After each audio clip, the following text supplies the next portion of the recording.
I'm going to make this quick. I used to think my house was haunted. It started about 2 years ago.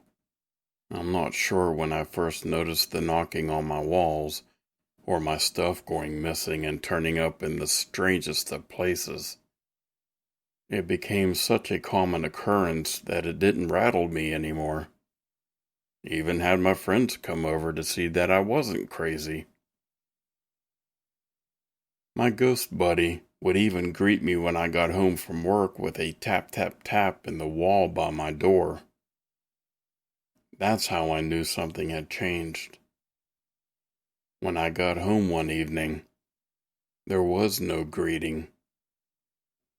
And I even blurted out, "Where's my hello?"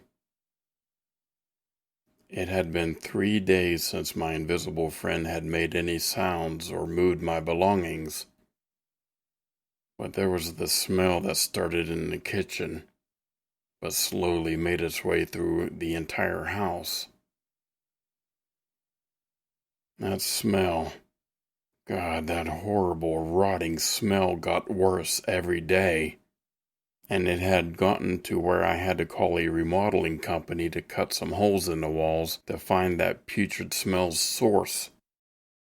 They hadn't been there 15 minutes when I heard the foreman gasp, "Oh God," and ran out the door throwing up his guts in the front yard. I shouldn't have, but I couldn't help myself, and I looked into the wall. There was a body. I ended up in the yard with the foreman. After the police arrived, the horror of the situation really set in when they discovered the hidden crawl spaces that connected from wall to wall. One connected to my vent, which we assume he used to crawl out of, roaming around the house while I was working or sleeping.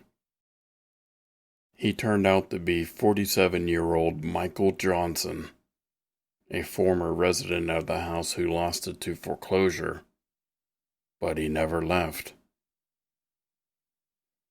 I have owned this place for 3 years now, which meant he had lived with me the entire time. The cause of death was cancer. Had he have came out, he may have gotten some medical help, but he stayed within the walls. That had been 6 months ago, and last night a familiar knocking awakened me. But this time it was on my bedroom door. I guess Mike doesn't need to live in the walls anymore. I used to think my house was haunted. Now, I know it is.